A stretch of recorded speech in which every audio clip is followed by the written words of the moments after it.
আমি আমি আসলে আমার চরিত্র নিয়ে আলাদা করে কিছু বলতে চাই না, এই জন্য যে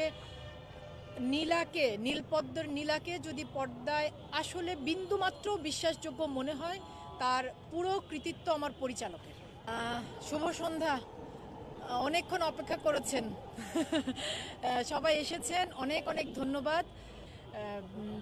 আমি এক কথায় যেটা বলতে পারি যে একজন অভিনয়কর্মী হিসেবে নীলপদ্ম সিনেমাতে কাজ করার অভিজ্ঞতাটা আমার জীবনে অসাধারণ সুন্দর এবং অভূতপূর্ব একটা ঘটনা।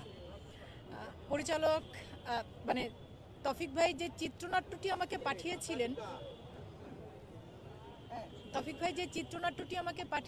চিত্রনাট্য তারপর আমি আসলে একদম তৎক্ষণাৎ মানে সেই মুহূর্তে আমি তাকে জানাই যে তৌফিক ভাই আমি কাজটা করছি। তারপরে যেটা হয় শুটিংয়ের বাদবাকি আমরা প্রস্তুতি এবং লোকেশনে, আপনারা জানেন যে আমরা দৌলতদিয়াতে শুটিং করেছি, সেই লোকেশনের অভিজ্ঞতাও শেয়ার করেছি আপনাদের সাথে অল্প অল্প করে। তো সব শেষে যেটা বলতে চাই যে আমার কাছে সবচেয়ে ভালো লেগেছে আমার পরিচালক যেভাবে গল্পটি বলতে চেয়েছেন। তিনি বারবার বলছিলেন যে নীলা একটা চরিত্রের মধ্য দিয়ে আসলে অনেকগুলো চরিত্রের প্রতিনিধি হয়ে, বা প্রতিনিধি আমি বলবো না, আমি বলবো যে অনেকগুলো জীবনের গল্প মিলিয়ে তিনি একটা চরিত্রের মধ্য দিয়ে বলতে চেয়েছেন। এবং একটা চরিত্র বলতে নীলা এবং নীলার আশেপাশের সকল চরিত্র।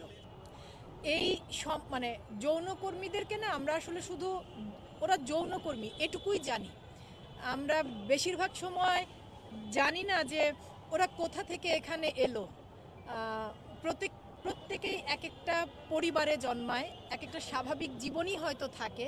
সেই স্বাভাবিক জীবন থেকে ওদের জীবনটা কিভাবে এই জায়গাটাতে এসে আটকে গেল, এবং ওরা কি সারাটা জীবন আসলে এখানেই থেকে যেতে চায়? কেউ কি চায় না যে এখান থেকে বেরিয়ে আমরা আমাদের সমাজে, রাষ্ট্রে আপাত দৃষ্টিতে যেটাকে আমরা স্বাভাবিক জীবনযাপন বলি, সেই জীবনের মধ্যে আবার ফিরে আসতে? যদি কেউ চায়, যদি সেই চেষ্টাটা করে, তাহলে কি আসলে আমরা মানুষ হিসেবে ওদেরকে সেই সুযোগটুকু, সেই সহযোগিতাটুকু করতে পারি?